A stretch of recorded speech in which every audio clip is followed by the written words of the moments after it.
MMA people, let's go. I want to do a quick rant, real quick. Talk about Tom Aspinall, John Jones, and possibly a little bit of this Justin Gaethje stuff, who's been finished now in a championship fight by Islam, by Habib, by Charles Oliveira, in all three of his title fights, but is somehow threatening retirement if he does not get a fourth title fight. Okay? So, just talking about the eye poke situation. It is fair to say that we've seen much worse eye pokes and fighters still continue. For example, DC getting eye poked, which Mark Goddard told him he got punched. They didn't even stop and review the fight. They didn't take away any points. Even after they found out that Mark Goddard messed up, nothing happened. They didn't change anything, right? Then, again, we know that based on the aftermath. When we looked at DC's eye, what did his eye look like? It was swollen, puffy, starting to blacken. And then we look at Waldo Costa's, his fight. When he got eye poked, we like, damn. But look at the angle also. When Cyril Gane eye poked Aspinall, his hand was almost flat. When they say keep your hand straight, his hand was about here. It was on his face. When DC got poked by Stipe, it was straight into the eye. When Waldo got poked, it was straight into the eye, right? When Cyril Gane poked Tom Aspinall, that hand was on the face. Part of the contact was absorbed by Aspinall's face. When DC got eye poked, all that impact was totally absorbed by his eye. Same with Waldo. And when we looked at the interview with Waldo, right, on maybe Submission Rate, one of those MMA YouTube channels just had Waldo on, right?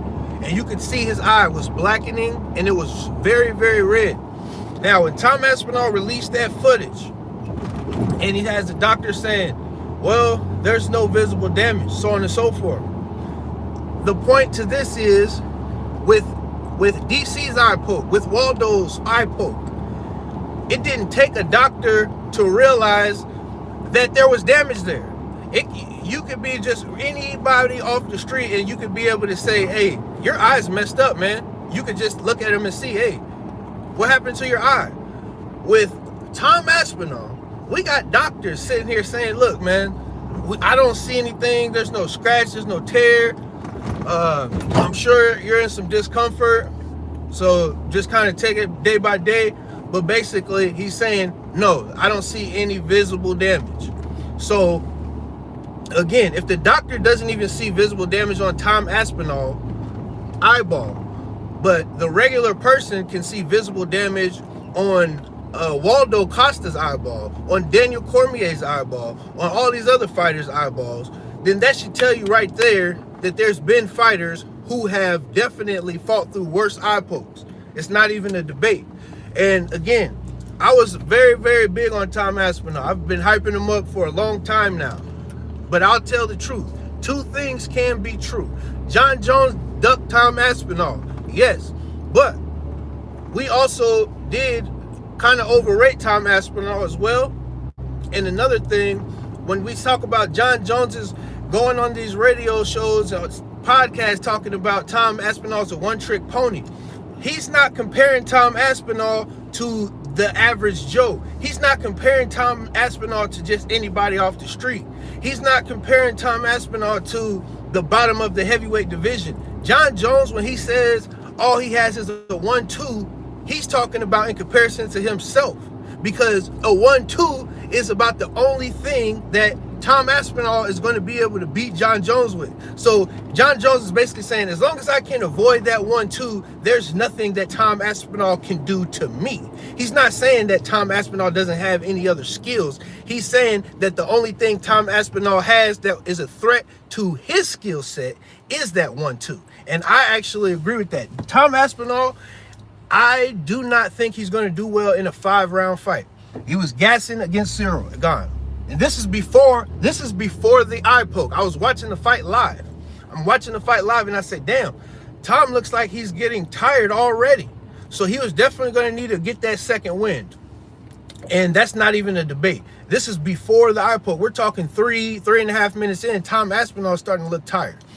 He wasn't even close to the takedown that he attempted to get on Cyril Gane. That takedown was like, what is going on? So we can say Tom Aspinall's wrestling, we can automatically cancel that out as a threat to Jon Jones wrestling. Tom Aspinall, his footwork, we can say Tom Aspinall is probably not going to be able to move around the octagon for 5 rounds with Jon Jones. We can safely say that. And also, what we can say is, based on Jon Jones, again, he's comparing Tom Aspinall to himself and the skills that he has. Yeah, he ducked that man. I think he definitely dropped the ball. I think Jon Jones dropped the ball, and now he sees that he actually could have probably beat Tom Aspinall fairly easily. Okay? So now he's doubling back around. But just that being said, it doesn't change the fact that it's still the truth. Tom Aspinall did give up in that fight. Tom Aspinall did quit in that fight. And another thing, I want to give a shout out, okay? I have to give a shout out because I'm not one of these guys who sit here and pretend like they don't watch other MMA channels. Yeah, that's lame. I do watch other MMA channels that I like. I like watching Michael Bisping's takes. I like watching DC's takes. I watch some of the MMA gurus' takes. I don't watch Ariel Helwani unless he's interviewing somebody who I care to hear about, right? So there are MMA channels out there who I think do good work, and I think they have interesting takes, and I compare if they're going to say something that I already have in mind and things like that. But with that being said, I see a lot of the UK YouTubers for MMA channels who will not let it go, who will just continue to cope and will continue to cope and continue to lie and try to move the goalposts, move the goalposts over and over. Because whenever the shoe's on the other foot, they're quick to call all these other fighters out, right? But when one of these UK guys, aka Tom Aspinall, when he gives up, they don't want to call it giving up. I don't understand it. I don't understand it.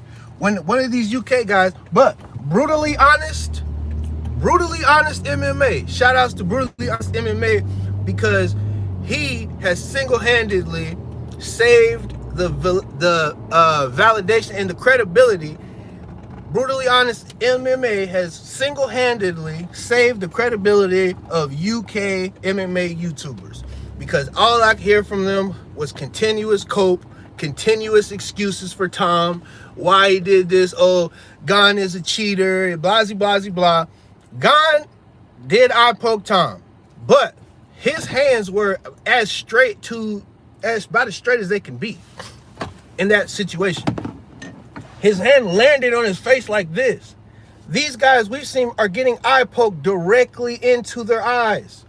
Tom Aspinall is like this, and he pulls his eyelid down. Come on, man. Like, let's stop this. Let's stop this. And yeah, shout outs to, who is the Rana Kadi, KSP, SP to P.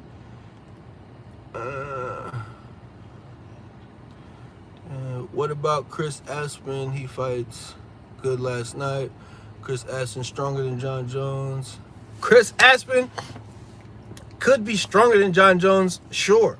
But again, you know as well as I do, MMA is not just all about strength, okay? We got toughness, which, let's be honest, that's one of the parts that are overlooked. And when I mean by toughness, I mean ability and willingness to continue in the face of obstacles when it's not going your way, right? Who faces adversity the best willingly, and who faces it most successfully? So we have plenty of examples of Jon Jones facing and overcoming adversity. We have plenty of examples of other fighters, Waldo Costa, facing and overcoming adversity. But This is what I can say. Unfortunately for Tom, the few times that we have seen him face adversity, he has not overcame. It has not gone well for him. The few times that we've seen Tom Aspinall face adversity, it has not gone well for him. Okay.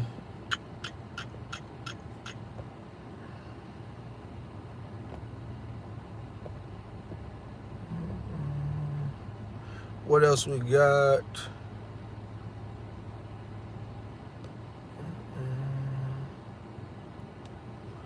Alrighty.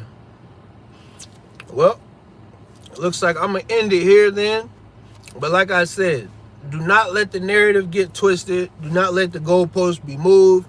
Do not let these UK YouTubers continue to move the goalposts. All right?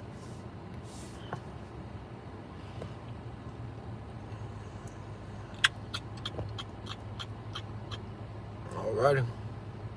I'll be back